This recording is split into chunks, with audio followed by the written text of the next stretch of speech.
At Gate B14, the final journey for a fallen American hero was about to be stopped by a single word: policy. A soldier, tasked with escorting his remains, stood her ground. But the airline official refused to budge, and hundreds of passengers were about to see a mistake that Airline would never forget.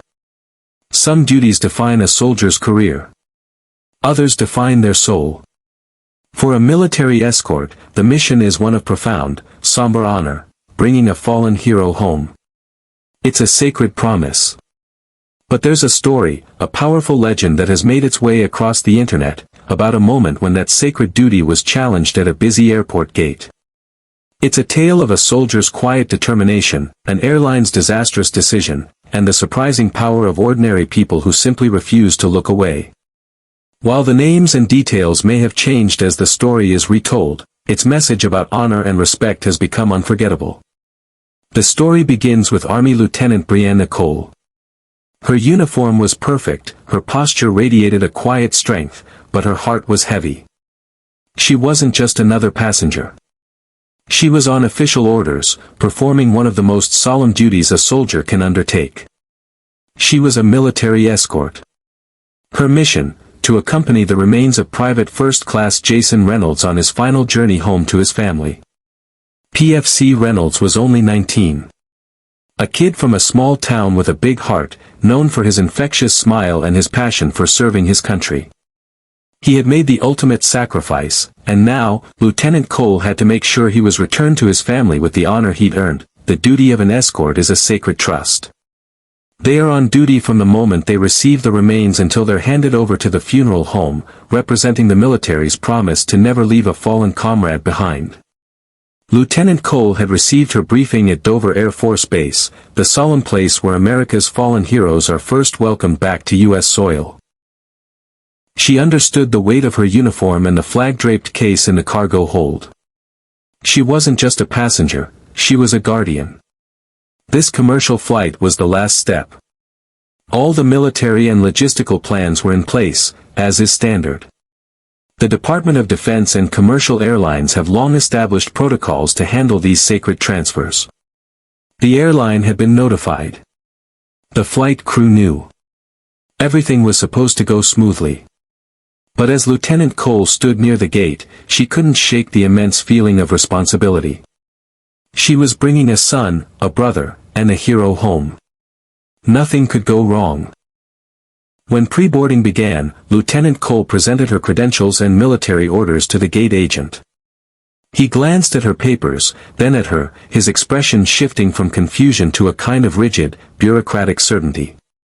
"I'm sorry, Lieutenant," he said, his tone flat. "There's a problem. You can't board." Lieutenant Cole stood perfectly still, her voice calm and even. "There must be a mistake. These are official orders for a dignified transfer. Everything's been cleared." "Our policy has been updated," the agent replied, tapping at his computer and avoiding her eyes. "There are security concerns.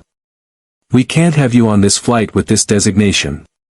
He waved a hand dismissively, not even looking at the flag-draped case being respectfully staged on the tarmac below. The words just hung there. Policy. Security concerns. It didn't make any sense.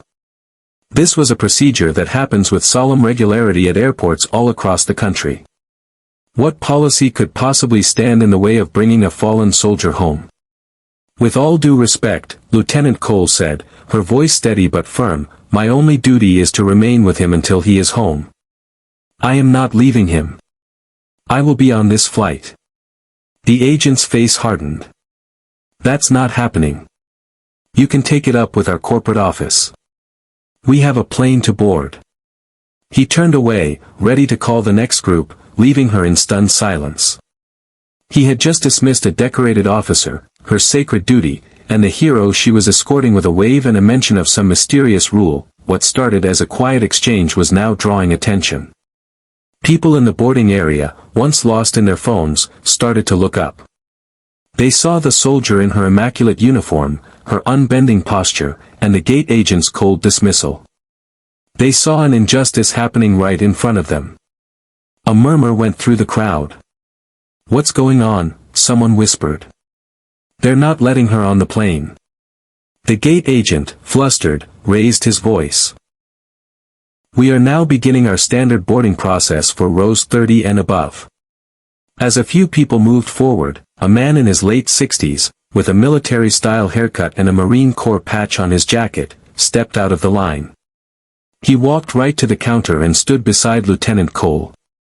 "Son," he said, his voice quiet but carrying the unmistakable weight of a senior NCO. "I don't know what policy you think you're following, but I spent 25 years in the Marine Corps. I know what a military escort is. That young officer is on a sacred duty. We bring our own home. That is a promise." The gate agent stammered, "Sir, this is an airline matter." "No," the veteran cut in, his voice growing stronger. "This is an American matter. And you're on the wrong side of it." He turned to Lieutenant Cole. "Ma'am, I'm a retired master sergeant. I'll stand with you." He didn't move. He just stood there, a silent, unmovable pillar of support.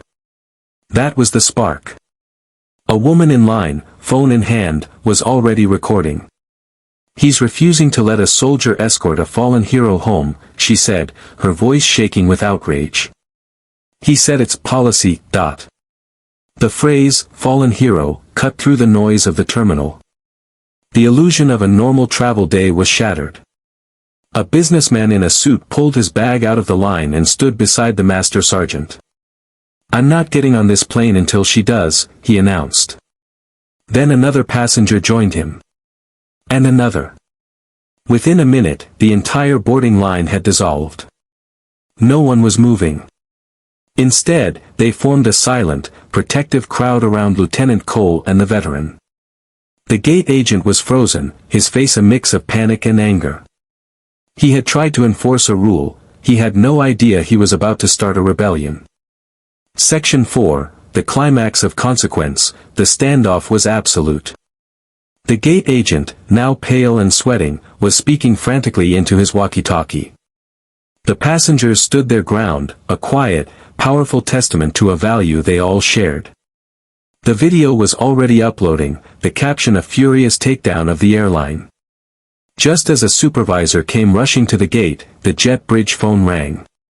The agent answered, listened for a second, and his face went from pale to white. He hung up without a word.